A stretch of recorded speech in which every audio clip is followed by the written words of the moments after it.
Hi, I'm Beverly Holden, and I've been sharing my journey from leaving the church to embracing spirituality. Today, I would like to talk about structure. When I was in the church, I had a very structured life, self-imposed. I had many lists to do, many things to do on my list, and uh, I'd make sure I had so many minutes of Bible study, so many minutes of prayer, and so forth.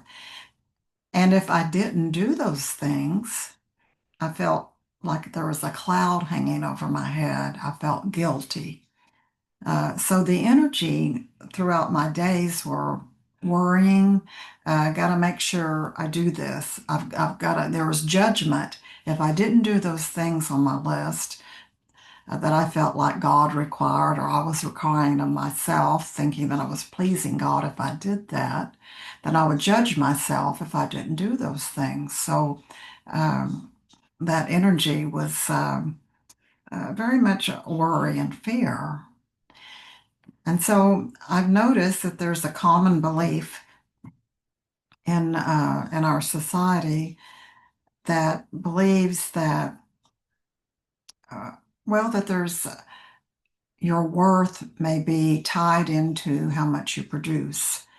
Um, there are numerous ones who believe that they need to keep busy all the time and they just can't allow themselves to relax or take a break, take a nap, go on vacation, whatever, because of this. This just instilled belief that uh, they're not being worthy or that they need to be busy. It's just this it's a program that's running that we seem to feel like we need to do that in order to be worthy. I'll put it that way.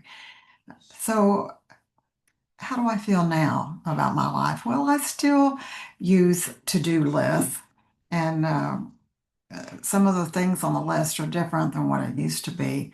But it's been brought to my attention lately that it's time to put those lists aside and start listening more to my, um, going within and asking myself, what do I want to do?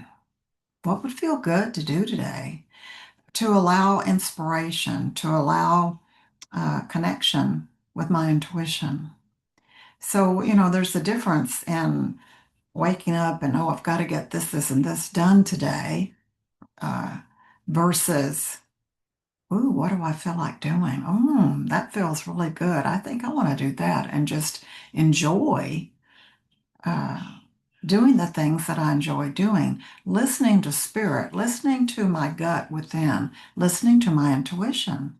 So I realized that I have not been doing that as much as I could be doing, that I've been adamant with these to-do lists, and not allowing myself to connect with my feminine energy. That the old masculine energy that has existed for a long time, it's been this dogmatic structure. You have to do this, this, and this.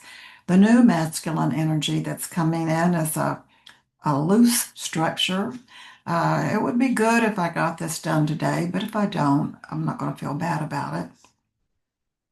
And our feminine energy is intuition, inspiration, feeling. So if I'm overusing this tool of to-do lists, focus so much on I've got to do this, this, and this, that I'm not allowing myself to be connecting with my spirit, with my intuition. I'm not listening to my gut. I'm not listening to what do I want to do. I'm not allowing myself to connect with spirit, with my true higher self. And it's made such a difference, I'll have to say. It's so liberating to have the freedom to do what I enjoy doing and not be in that box anymore where I have to do this. It's a carryover from my church days that I'm just now realizing, oh, I'm still doing that. And it's probably not beneficial. It's time to get out of the box set that box aside or kick that box out and start listening to my intuition and start um, going more by how I feel. So I just wanted to share that with you today and hopes maybe it would help somebody else too. Thank you for joining me. I hope you will next time too.